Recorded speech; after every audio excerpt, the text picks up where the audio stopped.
This young NBA season still has a long way to go, but already we're seeing some squads approach situations in dire need of a change. Obviously, every team has their own individual sets of strengths and weaknesses, but some squads have more glaring ones than others, and the best way to improve at this point in time is through trade, which is exactly what Bleacher Report addressed in one of their recent articles. In it, they proposed a hypothetical trade offer that every team should consider, so today we're going to take a look at the biggest and most interesting proposals from that article, analyzing whether or not they make sense, why or why not they should actually happen, and who would benefit the most from them if they were to happen. Before we start though, it turns out a good amount of you watching right now aren't even subscribed to the channel, so if you enjoy the content, consider hitting the subscribe button, as not only does it help out a ton, but it also very much appreciate it. Now with that being said, let's begin.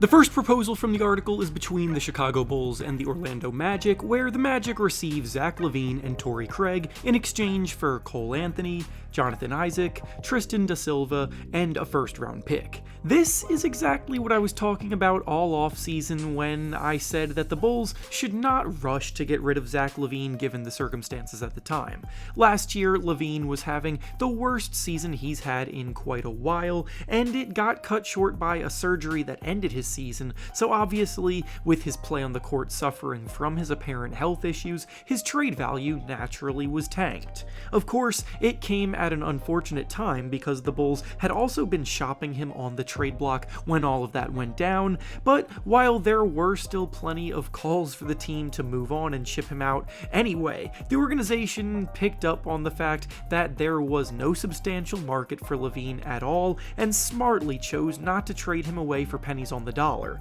Now, Lavine is back on the court healthy again, and surprise surprise, he's back playing at a high level, scoring from all three levels. He's averaging about 23 points per game, shooting a red-hot 52% from the field and 42% from three so far this season. He looks much more comfortable than he did last year, and now he's once again emerging as a trade target that could draw serious value in return, which was not the case just a few short months ago. The Orlando Magic have a lot to be excited about as a young group on the rise, with a dominant defense currently ranked second best in the NBA, but offensively, just like last year, they desperately need more. With Lavine back playing at a near all-star level, the asking price is back to being what you need for an all-star return, so while Jonathan Isaac has improved a ton and he provides elite defensive impact off the bench, he's only playing 14 minutes per game, and packaging that along with promising rookie Tristan da Silva,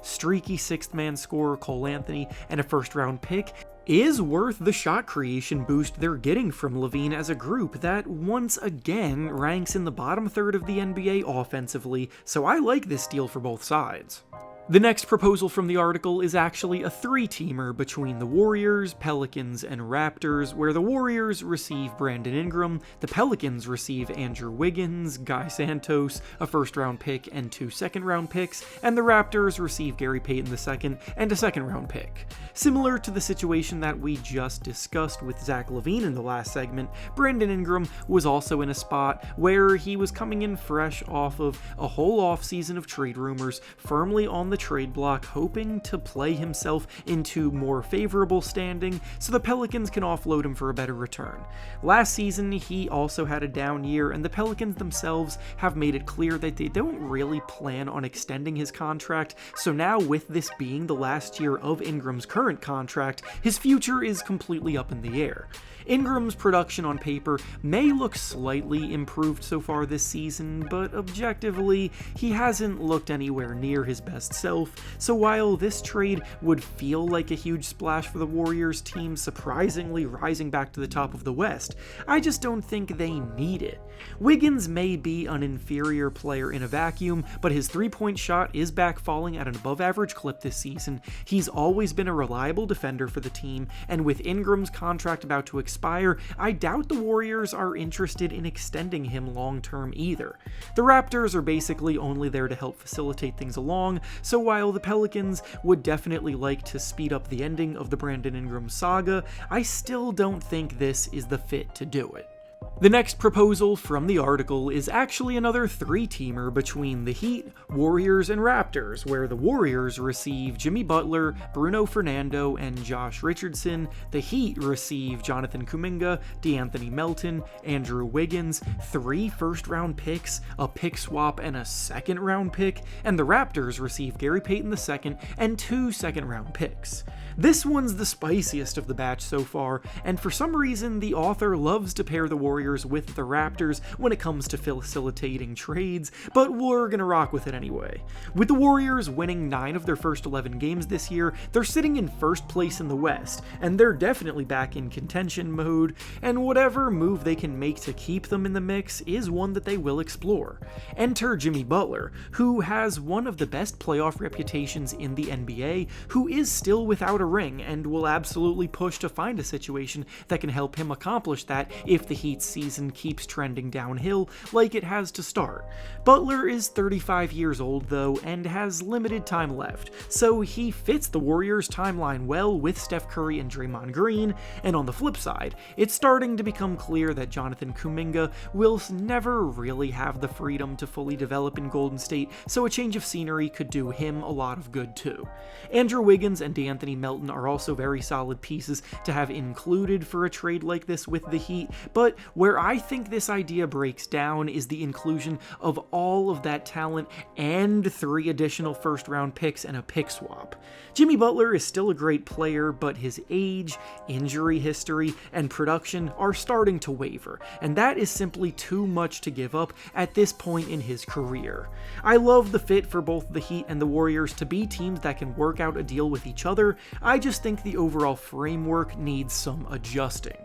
And finally, the last proposal from the article we'll be discussing is between the Milwaukee Bucks and the Houston Rockets, where the Rockets receive Chris Middleton and a first-round pick in exchange for Dillon Brooks and Tari Eason. The Bucks are arguably the league's biggest disappointment this season so far, as a team led by Giannis Antetokounmpo and Damian Lillard, who are sitting in last place in the standings. They desperately need perimeter defensive help, and overall their rotation is just not all that athletic outside of Giannis, with most of their contributors being older and a bit over the hill. That includes Middleton, who actually has been injured so far and has not taken the court yet this season, but over the last 2 years, he's reverting to being a decent 15-point-per-game scorer who has defensive issues of his own, and it seems unrealistic to expect his return to blast the Bucks back into contention. It may be a tough pill to swallow, but Dillon Brooks and Tari Eason are probably exactly what the Bucks need right now as 2 elite defenders who bring athleticism, grit, and versatility on both ends of the floor.